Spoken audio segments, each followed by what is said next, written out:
बाबा कह रहे मीठे बच्चे, सबको ये खुशखबरी सुनाओ कि भारत अब फिर से स्वर्ग बन रहा है। सभी आत्माओं को हम लोगों को संदेश देना। अभी शिवरात्रि जो मनाने जा रहे हैं, सब कोई मना रहे हैं, तो किस लिए? सबको संदेश दे रहे हैं कि हर एक आत्मा को संदेश मिल जाए कि भगवान धरती पर आ चुका है, अब स्वर्ग बन रहा है। तो हेवेनली गॉड फादर आए हुए हैं। प्रश्न है, जिन बच्चों को स्वर्ग का मालिक बनने की खुशी है, उनकी निशानी क्या होगी? उत्तर है, उनके अंदर किसी भी प्रकार का दुख नहीं आ सकता है। किसी भी प्रकार का दुख नहीं आ सकता है। जिसको नशा है कि हम मालिक बनने वाले हैं, उन्हें नशा रहेगा कि हम तो बहुत बड़े आदमी हैं, हम तो बहुत बड़े आदमी, हमें बेहद का बाप ऐसा लक्ष्मी नारायण बनाते हैं। उनकी चलन भी बहुत रॉयल होगी। हमारा बोलना, चलना, रहना, हंसना, बोलना, खाना पीना, हर चीज़ एकदम रॉयल्टी होगा हमारा। वह दूसरों को खुशखबरी सुनाने बगैर रह नहीं सकेंगे। हमें सुनाना है सबको एकदम दिल से कि भगवान आ चुके हैं। वो माने या ना माने, हमारा काम है सबको बताना। ओम शांति। बाप समझाते हैं और बच्चे जानते हैं कि भारत खास दुनिया आम को ये संदेश पहुंचाना ही है। खास भारत को ये संदेश सबको पहुंचाना है, और दुनिया में आम मतलब कहीं सब जगह फैलेगा बात की ब्रह्मा कुमारियों द्वारा बताया जा रहा है, लेकिन खास भारत को ज़्यादा हम लोगों को करना है। तुम सब संदेशी हो। संदेशी लाती थी सूक्ष्म तन से, लेकिन हम बच्चों को आज बाबा बोला तुम सब संदेशियाँ हो। बाबा का ज्ञान प्राप्त करके जाओ, सबको बताओ। बहुत खुशी का संदेश सबको देना है कि भारत अब फिर से स्वर्ग बन रहा है, अथवा स्वर्ग की स्थापना हो रही है। भारत में बाप जिनको हेवेनली गॉड फादर कहते हैं, तो भारत में बाप जिनको हेवेनली गॉड फादर कहते हैं, वही स्थापन करने आए हैं। जो स्वर्ग के निर्माण करता है, वही स्थापना करने के लिए धरती पर आ चुके हैं। तुम बच्चों को डायरेक्शन है कि यह खुशखबरी सबको अच्छी रीति सुनाओ। सबको हमें ये खुशखबरी सुनाना है। हर एक को अपने धर्म की तात रहती है। अपने धर्म की यहाँ पर क्या है कि मुसलमान अपने को उठाना चाहता है, हिंदू अपने को उठाना चाहता है, सिख, लेकिन हमें तात रहना चाहिए कि भगवान का परिचय सबको दिया जाए। तुमको भी तात रहनी चाहिए कि तुम खुशखबरी सुनाते हो। भारत के सूर्यवंशी देवी देवता धर्म की स्थापना हो रही है, अर्थात भारत फिर से स्वर्ग बन रहा है, तो यह खुशी अंदर में रहनी चाहिए। हम अभी स्वर्ग के मालिक बन रहे हैं। जिनको यह खुशी अंदर में है, उनको दुख तो कोई भी किस्म का नहीं हो सकता है। तो यह तो बच्चे जानते हैं कि नई दुनिया स्थापन होने में तकलीफ भी होती है। अब तकलीफ तो होगा ना, नया घर बनाना है तो बीम पड़ता है, ज़मीन को खोदना पड़ता है, तो तकलीफ तो होगा ना। तो अबलाओं पर भी देखो कितने अत्याचार होते हैं। बच्चों को ये सदैव स्मृति में रहना चाहिए कि हम भारत को बेहद की खुशखबरी सुनाते हैं। हमें सदैव ये नशा भी रहना चाहिए, याद रहना चाहिए कि हमें भगवान का खुशखबरी सबको सुनाना है। जैसे बाबा ने पर्चे छपवाए हैं, बहनों भाइयों आकर ये खुशखबरी सुनो, ऐसे करके सबको संदेश बांटना है। सारा दिन ख्यालात चलता रहे कि कैसे सबको संदेश सुनाया जाए। बेहद का बाप बेहद का वर्षा देने आए हैं, तो इन लक्ष्मी नारायण के चित्र को देखकर सारा दिन खुशी में झूम जाना चाहिए कि हम यही लक्ष्मी नारायण बन रहे हैं। यह इसी पोस्ट के लिए हम लोग पुरुषार्थ कर रहे हैं। तुम तो बहुत बड़े आदमी हो, इसीलिए तुम्हारी कोई भी जंगली चलन नहीं होनी चाहिए। जंगली चलन मानव विकारी चलन। एक उदाहरण बहुत सुंदर आज आया है कि देखिए, हम लोग बोलते हैं कि एक छोटा सा बच्चा था, है वो छोटा सा बच्चा, तो कोई उसके हाथ में कुछ पैसा दिया। वो क्या बोला ना, अच्छा हो गया, मेरा फीस का इंतजाम हो गया। तो उसके जरिए क्या संदेश गया? उसके जरिए ये संदेश गया कि बाप और दादा पूरा नहीं कर पा रहे हैं, बाप और दादा पूरा नहीं कर पा रहे हैं, सो इसीलिए इसको फीस नहीं हो रहा होगा, ये संदेश दिया। तो उस बच्चे के जरिए हम लोगों को क्या संदेश मिला कि देखो, आज हम लोग भी उदास हो जाते हैं, कोई भी परिस्थिति आता है, निराश हो जाते हैं, हार कर बैठ जाते हैं, माया मुस्कुराती है और बाप दादा का हम पगड़ी नीचा करते हैं। तो हमें किसी भी तरह से बाप दादा का पगड़ी नीचे नहीं करना ऐसे शब्दों से।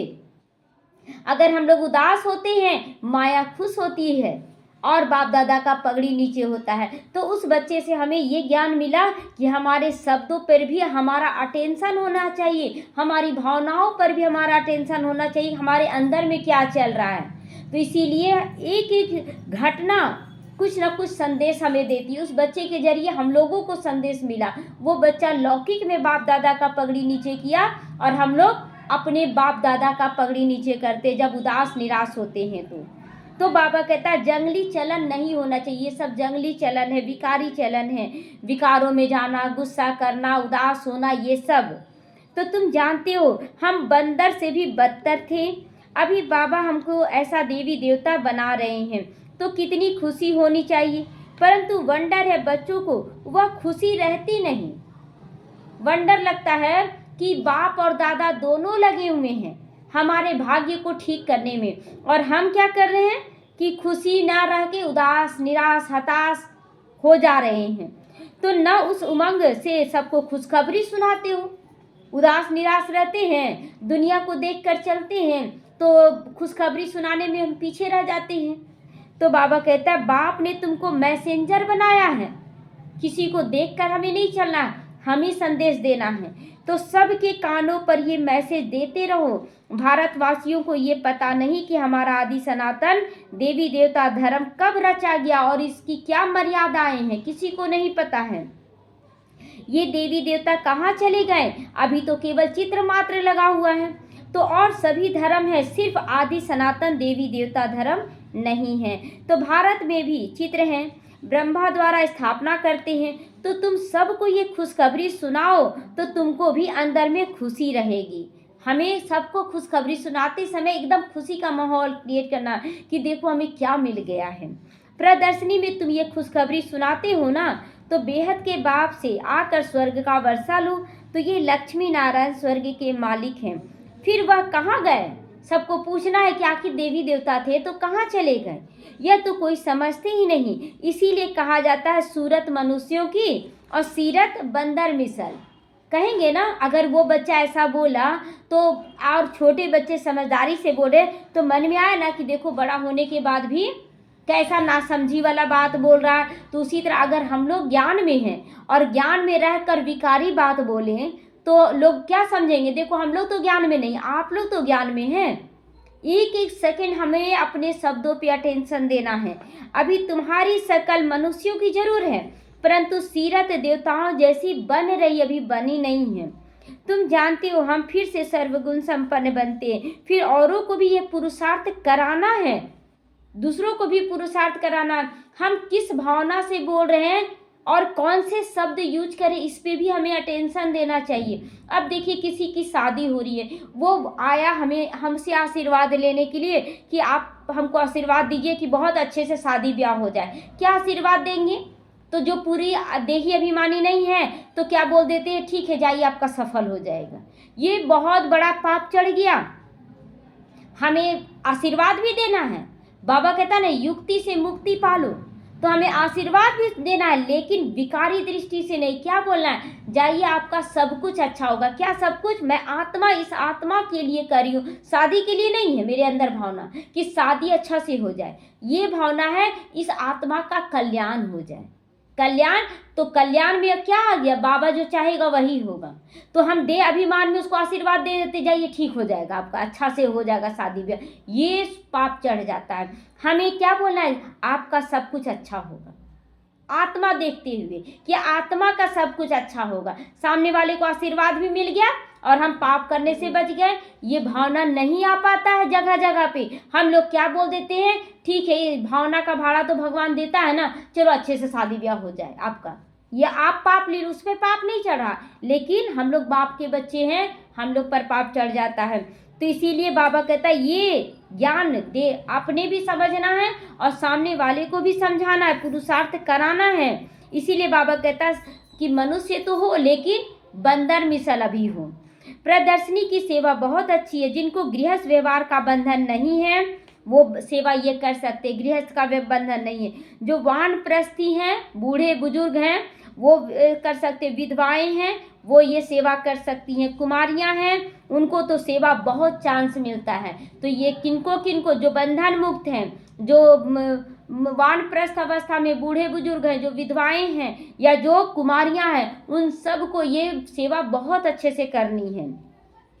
सर्विस में लग जाना चाहिए। इस समय शादी करना बर्बादी करना है, शादी न करना आबादी है। तो हम क्या उसको आशीर्वाद दे दिए, जाओ तुम्हारा सब सफल हो जाएगा। तो हमारे ऊपर पाप का बोझा चढ़ गया उसी समय। तो इसीलिए बाबा कहता है शादी बर्बादी है, हमें ऐसा कोई आशीर्वाद नहीं देना, हमें उसको आशीर्वाद भी देना लेकिन युक्ति से मुक्ति भी पा लेना है। तो क्या बोलना है कि आपका कल्याण हो। मैं आत्मा को देख रही हूँ, शरीर को नहीं, ना ही विकार को देख रही हूँ, मैं आत्मा को देखकर कह रही हूँ कि आपका कल्याण हो। तो बाप कहते यह मृत्यु लोक पतित दुनिया विनाश हो रही है, तुमको पावन दुनिया में चलना है। तो इस सेवा में लग जाना चाहिए। कौन? आत्मा को जगाने की सेवा में लग जाना चाहिए। देह के अनुसार हमें नहीं चलना है। तो प्रदर्शनी पिछाड़ी प्रदर्शनी करनी चाहिए, खूब प्रदर्शनी, मतलब प्रदर्शनी की एक जगह, फिर दूसरे जगह प्रदर्शनी लगाना, फिर तीसरे, ऐसी सेवा करते रहना है। सर्विसिबल बच्चे जो हैं उन्हें सेवा का बहुत शौक रहता है, कहाँ जाएं कहाँ भागें। बाबा से कोई पूछते हैं कि हम सर्विस छोड़ दें, मतलब लौकिक जो जॉब है उसको छोड़ दें। बाबा देखते हैं लायक है तो छुट्टी दे देते हैं कि ठीक है जाओ छोड़ दो जॉब और सेवा करो, अगर लायक है तो। ऐसी खुशखबरी तो सबको सुनानी है, लेकिन जो लायक नहीं है, देख लेता है बाबा कि अच्छे से सेवा करने लायक नहीं है, तो नहीं, नौकरी करते हुए तुम सेवा करो, ऐसे बोल देता है बाबा। तो बाबा कहते हैं अपना राज्य भाग आकर लो, अपना राज्य भाग आकर लो, मतलब जितना तुम सेवा करोगे उतना तुम्हारा प्रजा दास दासी सब तैयार होगा। तुमने 5000 वर्ष पहले राज्य भाग लिया था, अब फिर वर्षा के रूप में ले लो। सिर्फ मेरी मत पर चलो। मेरी मत क्या है कि बच्चे देही अभिमानी होकर कोई भी कर्म करो, देह अभिमान में नहीं। तो देखना चाहिए हमारे में कौन सा अवगुण है। हम बोल दें नहीं मेरा तो भावना सही, हम जो भी बोल रहे सब सही है, लेकिन आप गलत बोल रहे हैं, डिससर्विस हो रहा है, ये तो गलत है ना। तो तुम इन बैजेस पर भी बहुत अच्छी सेवा कर सकते हो। यह फर्स्ट क्लास चीज़ है, भलपाई पैसे की चीज़ है, परंतु इनसे कितना ऊंचा पद पा सकते हैं ना। हमेशा बैच देखने से एक नशा चढ़ता है कि हम लक्ष्मी नारायण बन रहे, सामने वाले को तुरंत संदेश जाता है कि नहीं ये लक्ष्मी नारायण को ही मानने वाले हैं, तो उसको समझाना भी ईजी हो जाता है। तो मनुष्य पढ़ने के लिए किताबों आदि पर कितना खर्चा करते हैं ना, यहाँ किताब आदि की कोई बात नहीं, कितना हर क्लास में कितना किताब लेना पड़ता है और कितना क्लास तक पढ़ते रहना पड़ता है।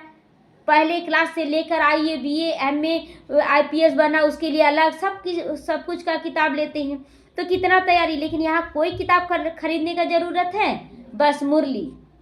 तो सिर्फ सबके कानों में ये संदेश दे देना है, यह है बाप का सच्चा मंत्र। बाकी तो सब झूठे मंत्र देती हैं।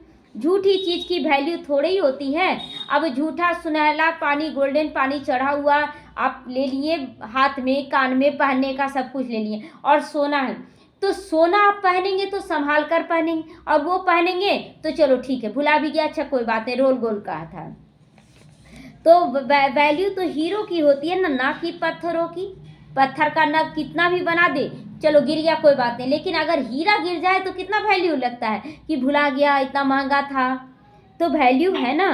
तो यह जो गायन है एक एक वर्सेंस लाखों की मलकियत है। बाबा का एक ज्ञान बहुत लाखों का वर्सेंस है। तो वह इस ज्ञान के लिए कहा जाता है, कोई हीरे मोतियों के लिए नहीं कहा जाता कि वो लाखों का। यहाँ पर बाबा का ज्ञान एकदम सूक्ष्मता से हमें धारण करना है। बस ज्ञान सुन लिए सुना लिए ये स्थिति नहीं तो सूक्ष्म पाप बनता जाएगा और वो विघन के रूप में आता है। इसलिए हमें सूक्ष्मता में जाना है। तो बाप कहते शास्त्र तो ढेर के ढेर पढ़ लिए, क्या हो गया, बन गए आत्माभिमानी, बन गए मन मनाभाव स्थिति बन गया, नहीं बन पाया। क्यों? क्योंकि आत्मा का ज्ञान नहीं समझ पाए। अभी परमात्मा आए हैं केवल आत्मा की स्थिति में टिकाने के लिए। तो आधा कल्प के शास्त्र पढ़ते आए हैं, उससे कुछ भी नहीं मिला है। अभी तुमको देखो ज्ञान रतन मिल रहा है, कितना परिवर्तन हो रहा है। ज्ञान डेली सुनने से मन बुद्धि तन सब परिवर्तन, जीवन सब परिवर्तन हो रहा है ना, क्योंकि बाबा एकदम सूक्ष्म रूप से निकाल रहा है हम लोगों को, सूक्ष्म से सूक्ष्म ज्ञान दे रहा है। तो वह तो शास्त्रों की अथॉरिटी हो जाती है। बाप तो ज्ञान का सागर है, इनको एक एक वर्षेंस लाखों करोड़ों रुपये का है कि नहीं। देखिए, यही ज्ञान नहीं था तो कितना दुखी थे, और यही ज्ञान मिला तो आज जीवन लगता आनंद में, लगता है जैसे सब कुछ मिल गया। और पहले बोलते थे कुछ नहीं है, तो हुआ कि नहीं ये ज्ञान लाखों वर्षेंस का। तो तुम विश्व के मालिक बनते हो, पद्मापति जाकर बनते हो। इस ज्ञान की बहुत महिमा है, इस ज्ञान की बहुत महिमा है। तो वह शास्त्र आदि पढ़ते पढ़ते देखो आज कंगाल बन पड़े हैं, आज कलयुग के लास्ट में आकर गिर पड़े हैं। तो अब इस ज्ञान रत्नों का दान भी करना है, केवल खुद ही धारण नहीं करो, सबको बताना है ज्ञान की सूक्ष्मता को। वो ना समझे समझे, लेकिन हमारा काम है बताते रहना। बाप बहुत सहज युक्तियां समझाते हैं। बोलो, अपने धर्म को तुम भूलकर बाहर क्यों भटकते रहते हो। सबको बताना कि हम कौन से धर्म के हैं, देवी देवता कुल के। और हम लोग क्यों हिंदू कह दे रहे, क्योंकि देवी देवता जैसा चाल चलन व्यवहार हमारा नहीं है। तो तुम भारतवासियों का आदि सनातन देवी देवता धर्म है, आदि सनातन देवी देवता धर्म है। तो वो संस्कार, वो चाल चलन व्यवहार हमारा होना चाहिए। तो वह धर्म कहाँ गया, कहाँ है। केवल बोलने से तो नहीं हो जाएगा कि हम आदि, हम सनातनी हैं, हम सनातनी हैं, लड़ रहे लोग, लेकिन सनातनी कहाँ हैं। वो संस्कार पहले हम लोग अपने अंदर तो लाएं। तो 84 लाख योनियां कहने से बात बुद्धि में बैठती नहीं। 84 लाख योनियों से जब गुजर कर आए, आज सभी लोग सुखी होने चाहिए, लेकिन आज बच्चा जन्म लेते के साथ बीमार पैदा ले रहा है। तो कहाँ हम लोग का पाप कटा है। पाप तो इसी जन्म में कट रहा है, मनुष्य जीवन में कट रहा है। तो अभी बाप समझाते, तुम आदि सनातन देवी देवता धर्म के थे, 84 जन्म लिए हैं। यह लक्ष्मी नारायण आदि सनातन देवी देवता धर्म वाले हैं। लक्ष्मी नारायण आदि सनातन देवी देवता धर्म वाले हैं। तो अभी धर्म भ्रष्ट और कर्म भ्रष्ट बन पड़े हैं। तो धर्म भ्रष्ट भी हो गया ना। देखिए, धारणा खत्म हो गया। जो देवी देवता कुल का धारणा, आज पूजा करते हैं, नॉनवेज नहीं चढ़ाते, लहसुन प्याज नहीं चढ़ाते, और कितना शुद्धता पवित्रता से भोग बनता है। तो आज हम डेली क्या खा रहे हैं, एक दिन भोग लगाते, अब बाकी दिन सब कुछ खा रहे हैं। तो हम लोग डेली क्या कर रहे हैं, धर्म भ्रष्ट कर रहे हैं कि नहीं। और धर्म भ्रष्ट के साथ कर्म भ्रष्ट भी कर रहे हैं, लड़ाई झगड़ा विकार। तो सब धर्म है, एक आदि सनातन देवी देवता धर्म खत्म हो गया है। सारा धर्म है, हिंदू भी है, मुसलमान भी है, सिख भी, ईसाई भी, लेकिन देवी देवता धर्म नहीं है। देवी देवता का जो संस्कार वो नहीं है। तो यह जब धर्म था और धर्म नहीं रहेगा, जब देवी देवता धर्म रहेगा तो और धर्म नहीं रहता है। तो कितना सहज है ना। यह बाप और दादा है, हमें दोनों की पगड़ी को क्या करना है, ऊंचा करना है, पगड़ी गिराने का काम नहीं करना है। तो प्रजापिता ब्रह्मा है, तो जरूर बीके तो ढेर के ढेर होंगे ना। प्रजापिता कहा गया, यानी कि बहुत ढेर के ढेर बीके होंगे ब्रह्मा कुमार कुमारियां। तो बाप आकर रावण की जेल से, शोक वाटिका से छुड़ाते। शोक वाटिका में हम क्यों चले जाते, अयोध्या से निकली सीता सब कुछ त्याग करके, और क्या फंस गई, किसमें, सोने के हिरण में फंस गई। हम लोग भी सब कुछ अच्छे से त्याग तपस्या करते हैं, और किस चीज में सोने के हिरण में फंसते हैं, थोड़ा मान सम्मान तो मिले, लोग मेरा भी तो मान रखें, मेरा भी तो नाम बाला हो। ये सब सोने का हिरण है, और जिसमें आत्मा लग जाती है। तो नहीं, हम लोगों को इसमें नहीं फंसना है। ये सब शोक वाटिका में ले जाएगा। हम लोग कहीं विकारों की वशीभूत ना हो जाए, लोगों के दिल में जगह बनाए। दिल में जगह जरूर बनाएं, लेकिन आत्मिक स्थिति में बनाएं। भल ना बने कुछ देर के लिए, लेकिन बाबा की धारणा को छोड़कर हम जगह ना बनाएं। तो शोक वाटिका का अर्थ कोई समझते नहीं। शोक वाटिका जहाँ पर दुखी हो रहे इंसान, बीमार हो रहे हैं, हार कर थक गए हैं, उसको कहा जाता शोक वाटिका। रो रहे हैं हर बात में। बाप कहते हैं शोक की दुख की दुनिया है ना, तो यह है सुख की दुनिया। तो अशोक वाटिका में जाना है, शोक वाटिका में नहीं जाना। अशोक, जहाँ पर दुख अशांति ना हो। तो तुम अपनी शांति की दुनिया और सुख की दुनिया को याद करते रहो। शांति की दुनिया परम धाम, और सुख की दुनिया बैकुंठ, दोनों को याद करना है। इनकॉर्पोरियल वर्ल्ड कहते हैं ना, तो जहाँ आत्मा निराकार रूप में रहती है। अंग्रेजी अक्षर बहुत अच्छे हैं, अंग्रेजी तो चलती ही आती है ना, जब से अंग्रेज आए तो अंग्रेजी तो चल ही रही है और अच्छे से। तो अभी तो अनेक भाषाएं हो गई हैं, मनुष्य कुछ समझते नहीं। अब कहते हैं कि निर्गुण बाल संस्था बना लेते हैं, निर्गुण अथवा कोई गुण नहीं। तो ऐसे ही संस्था बना दिया गया, निर्गुण संस्था। ऐसा नहीं है कि किसी के अंदर कोई गुण नहीं है, एक ही गुण तो सबके अंदर रहता है। एकदम दिया बुझ जाए ऐसा नहीं होता, दिया जल रहा है लेकिन एकदम डीम। तो निर्गुण का अर्थ नहीं समझते, बिगन अर्थ के नाम रख दिए निर्गुण। अथा बाबा कहता है अथा संस्था भी है, अथा संस्था, जहाँ जाएंगे बहुत सारा संस्था नजर आएगा। भारत में एक आदि सनातन देवी देवता की संस्था थी, लेकिन अभी तो कितने सारे धर्म हो गए। अभी एक धर्म था, अभी अनेक धर्म वाले हो गए हैं। परंतु मनुष्यों ने 5000 वर्ष के बदले भी क्या कर दिया है, कल्प की आयु लाखों वर्ष कह दिया है, लाखों वर्ष कह देते हैं। तो तुम्हें तो सब कुछ ज्ञान मिल गया है, अब इस अज्ञान अंधेरे से सबको निकालना है, खुद भी निकलेंगे और सबको निकालेंगे। सर्विस करनी है। भल ये ड्रामा तो बना बनाया है, परंतु शिव बाबा के यज्ञ से खाएंगे पिएंगे और सेवा कुछ भी नहीं करेंगे तो धर्मराज जो राइट हैंड है बाबा का, वह जरूर सजा देंगे। अगर आप बाबा के यज्ञ में आ गए हैं, खा रहे पी रहे, सेवा नहीं कर रहे हैं, तो फिर आपको सजा का हकदार बनना पड़ेगा। तो इसीलिए कभी नहीं, अगर लौकिक, ऐसे बहुत लोग समझेंगे ना कि जो समर्पित है उनके लिए कहा जा रहा है, नहीं, बिल्कुल नहीं। हम लौकिक रहें चाहे अलौकिक रहे, जहाँ भी हम भोजन करें वो ब्रह्मा भोजन ही खा रहे हैं, और खा रहे, पहन रहे और सेवा कुछ कर नहीं रहे, तो ये धर्मराज की सजा के हकदार बन जाएंगे। इसलिए सदा हम लोगों को सेवा करते रहना है। तो ये सावधानी दी जा रही है, ये सावधानी दी जा रही है कि राइट हैंड है धर्मराज, वो सजा देगा। सर्विस करना तो बहुत सहज है, प्रेम से कोई को भी समझाते रहो, आत्मिक दृष्टि से उसे प्यार से समझाते रहो। बाप के पास कोई कोई का समाचार आता है ना, हम मंदिर में गए बाबा, हम गंगा तट पर सेवा में गए, सवेरे उठकर मंदिर में जाते हैं। रिलीजियस माइंडेड को समझाना सहज होगा, मतलब जो धार्मिक कार्य में जिसको मन लग रहा है ना, उसको समझाना बहुत सहज होता है कि नहीं। गए जब मंदिर में तो वो समझने लगे कि देवी देवता धर्म क्या होता है। तो जो रिलीजियस माइंडेड है उनको समझाना सहज होता है।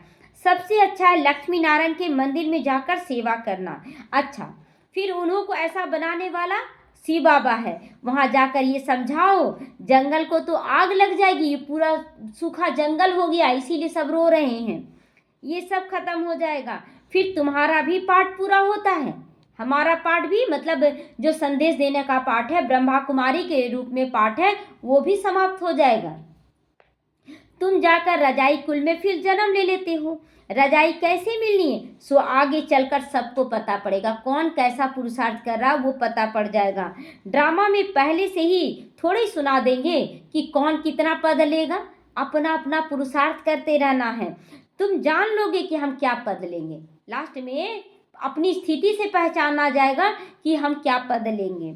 जास्ती दान पुण्य करने वाले रजाई में आते हैं ना, बहुत अच्छा से दान पुण्य कर रहे हैं तो रजाई में आ जाएंगे। तो उसी तरह यहाँ पर भी दान, ज्ञान रत्नों का दान, पुण्य कि किस आत्मा को क्या चाहिए परख कर तुरंत उसको देना है। उसको सुख चाहिए और आप बोले शांति का ज्ञान देंगे, वो थोड़ी समझेगा।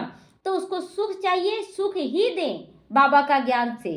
तो इस तरह से हमें पुण्य का खाता जमा करना है। राजाओं के पास बहुत धन रहता है ना, अब तुम राजाओं के पास क्या है, कौन सा धन है, कौन सा धन है हमारे पास, ज्ञान रत्नों का। ज्ञान रत्नों का अविनाशी धन है, तो हम सब स्वराज्य राजे हैं, तो हमारे पास अविनाशी ज्ञान रत्नों का धन है, उसे दान करते रहो। तो भारतवासियों के लिए यह ज्ञान है, भारतवासियों के लिए ज्ञान है, क्योंकि भारत में ही ये स्वर्ग बनना है। तो बाबा कहते हैं कि ये ज्ञान भारतवासियों के लिए है, क्योंकि भारत में ही स्वर्ग बनेगा। बोलो, आदि सनातन देवी देवता धर्म की स्थापना हो रही है। पतित से पावन बनाने वाला बाप आया हुआ है, सबको ये संदेश देना है, सबको ये संदेश देना। बाप कहते हैं मुझे याद करो, कितना सहज है ना, बाबा के साथ चलना एकदम सहज है। लेकिन केवल ज्ञान को समझना है अच्छी तरह से, ज्ञान बाबा क्या कह रहा है, क्योंकि हम लोगों को समझ नहीं आता है ना, इसीलिए हम लोग गलती पे गलती करते जाते हैं और फिर विघन आता है तो फिर रोना धोना शुरू कर देते, तो बाप दादा का पगड़ी नीचे कर देते हैं। तो परंतु इतनी तमो प्रधान बुद्धि है जो कोई कुछ भी धारणा होती ही नहीं, किसी को समझ में नहीं आता है तो धारणा नहीं होती है, विकारों की प्रवेशता फिर हो जाती है। जानवर भी किस्म किस्म के बनते हैं ना, कोई गाय है तो कोई बैल है तो कोई भैंस है, बोलते हैं ना। तो यहाँ पर भी तीनों प्रकार के बच्चे बनते हैं। कोई में क्रोध बहुत होता है, हर एक जानवर का स्वभाव अलग अलग होता है ना। शेर में कितना क्रोध होता है, बकरी केवल मैं करते रहती है।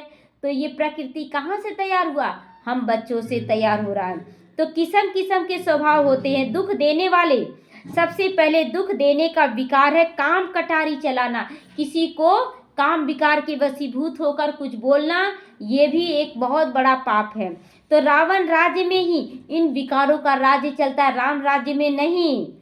तो बाबा कहते बाप रोज समझाते रहते, कितनी अच्छी अच्छी बच्चियां हैं बेचारी कैद में हैं। बाबा को तरस आता है कि बहुत ऐसी बांधेलियां हैं जो घर से नहीं निकल पा रही, लेकिन बहुत तीखी, उनकी याद बहुत तीखी है, बाबा के प्रति समर्पण बहुत है। जिनको बांधेली बाबा कहते हैं, बहुत याद कर रहे हैं सारी बांधेलियों को। तो वास्तव में उनमें ज्ञान की प्रकाष्ठा हो जाए तो कोई भी उनको पकड़ ना सके। बाबा ये भी कह रहा है कि अगर बांधेलियां हैं तो उनमें ज्ञान की कमी है, अगर ज्ञान की प्रकाष्ठा हो जाए तो कोई उनको बांध नहीं सकेगा, वो बहुत अच्छे से कर सकेंगे। परंतु मोह का रग बहुत है, मोह का रग बहुत है। मेरा बच्चा, मेरा पति, तो खुद नहीं छोड़ पा रही है तो माया छोड़ने नहीं दे रही है। हमें छोड़ना है तब माया फिर किनारा करेगी। सन्यासियों को देखो भी, घर बार याद पड़ता है ना, छोड़कर भल चल जाते हैं, घर बार याद पड़ता है, बड़ा मुश्किल से रग टूटता है उनका भी। तो अभी तुमको तो मित्र संबंधी आदि सबको भूलना है, क्योंकि यह पुरानी दुनिया खत्म होने वाली है। बाबा कहता है ये पुरानी दुनिया का रग छोड़ देना है, इस शरीर को भी भूल जाना है, अपने को आत्मा समझकर बाप को याद करना है, पवित्र बनना है, 84 जन्मों का पाठ भी बजाना ही है। बीच में कोई वापस नहीं जा सका है, जो बोलते ना कि बीच में सब चले गए, बैकुंठ चले गए, परमधाम चले गए, कोई भी नहीं गया, सब जन्म मरण में आते आते यहीं पर खेल पाल कर रहा है। अभी नाटक पूरा होता है, तुम बच्चों को खुशी बहुत होनी चाहिए, अभी हमको जाना है अपने घर, पाठ पूरा हुआ, उत्कंठा होनी चाहिए, मतलब पूरा अंदर से जागृति जाना चाहिए कि हमें अब घर जाना है, अब घर जाना है।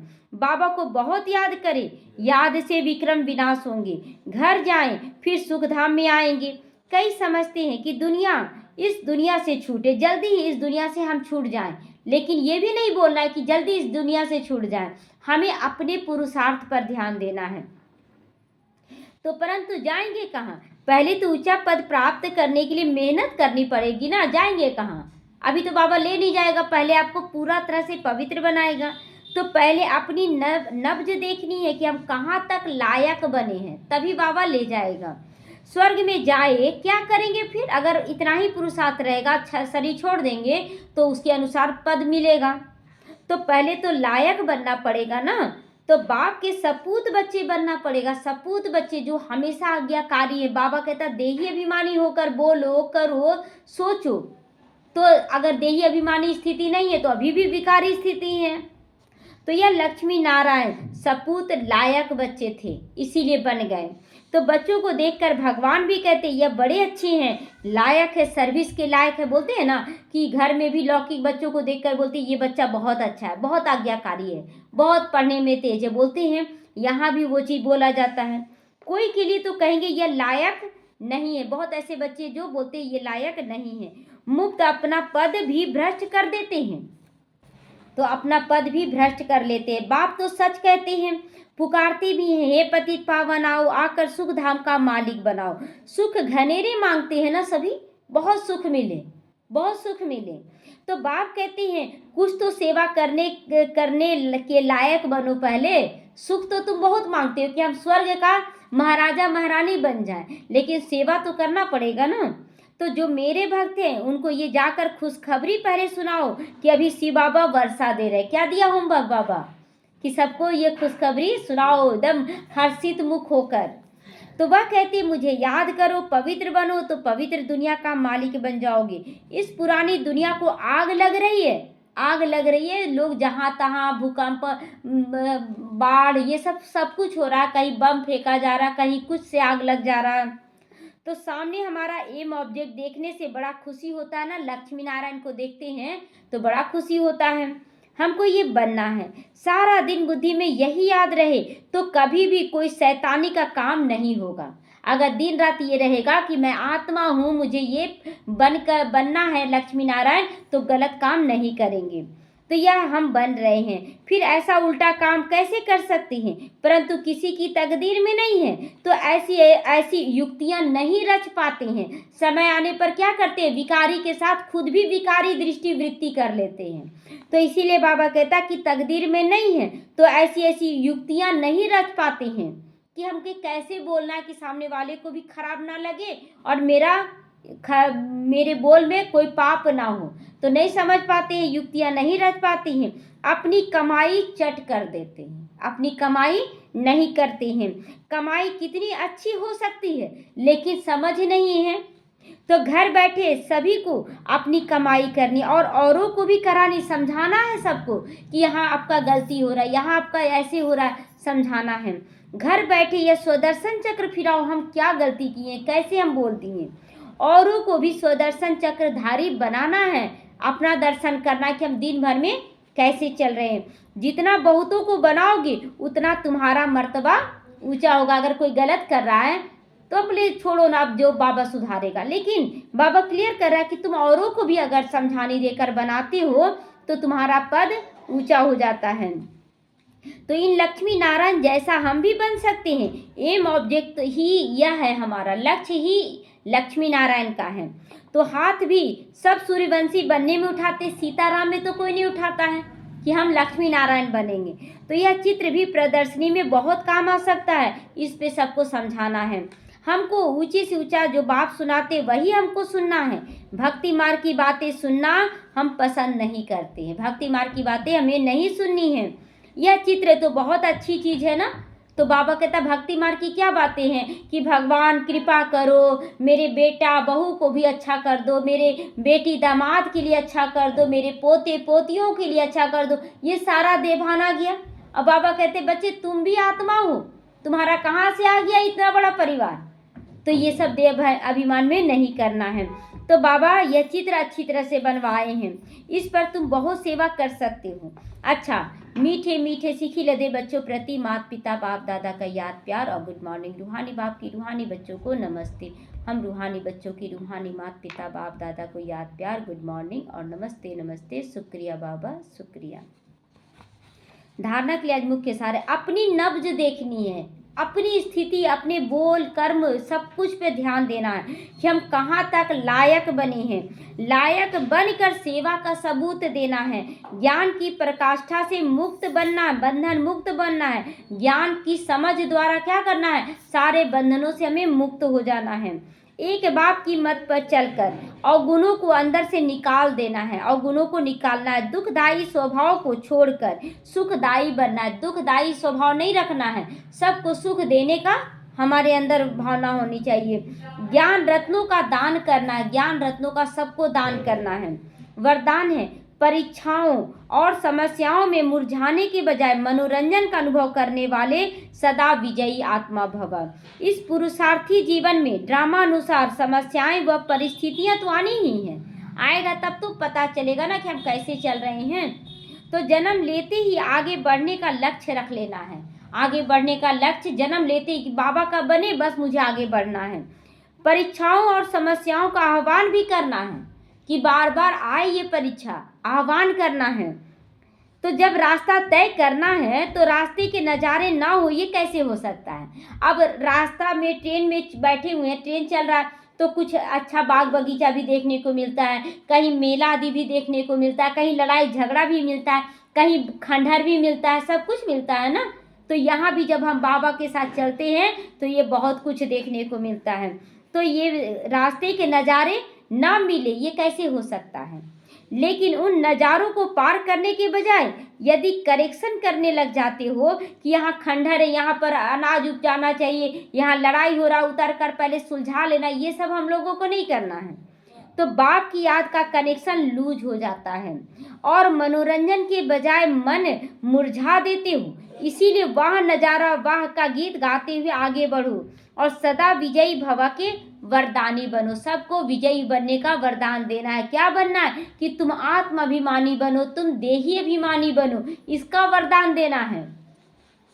स्लोगन है मर्यादा के अंदर चलना, माना मर्यादा पुरुषोत्तम रहना। मर्यादा भंग कर देते ना देह अभिमान में आकर, हमें देही अभिमानी स्थिति में आकर मर्यादाओं पर चलकर तब दूसरों का कल्याण का सोचना है। अगर विकारी दृष्टि से आप कल्याण कर रहे हैं तो आपके ऊपर पाप चढ़ रहा, उसका तो पाप नहीं चढ़ेगा, आपके ऊपर पाप चढ़ेगा। अव्यक्त इशारे, एकांत प्रिय बनो, एकता और एकाग्रता को अपनाओ। एकांतवासी अर्थात अनुभवी मूर्त बनना है। वर्तमान समय के प्रमाण अभी वानप्रस्थ अवस्था सबके समीप हो गई है। समीप हो, वानप्रस्थ अवस्था के समीप हो, चाहे बूढ़ा हो, बच्चा हो, जवान हो, सब खत्म होने वाले हैं, क्योंकि ये युग अब समाप्त हो रहा है। तो वानप्रस्थी गुड़ियों का खेल नहीं करते हैं। गुड़ियों का खेल मतलब गुड़ियों का खेल देह अभिमान में खेल नहीं करते हैं, मूर्ति पूजा नहीं करते हैं, ये सब नहीं, गुड़ियों की पूजा नहीं करते हैं। वानप्रस्थी एकांत और सुमिरन में रहते हैं, मतलब अंदर में याद की यात्रा चलती रहे, मैं बाबा का और बाबा मेरा, अब मुझे बाबा के अनुसार चलना है। तो अब आप सब बेहद के वानप्रस्थ अवस्था में सदा रहो, सदा रहने के लिए बोल रहा है। अंत में अर्थात निरंतर एकांत में सदा स्मृति स्वरूप रहो, मैं कौन और मेरा कौन। यह है बेहद की वानप्रस्थ अवस्था।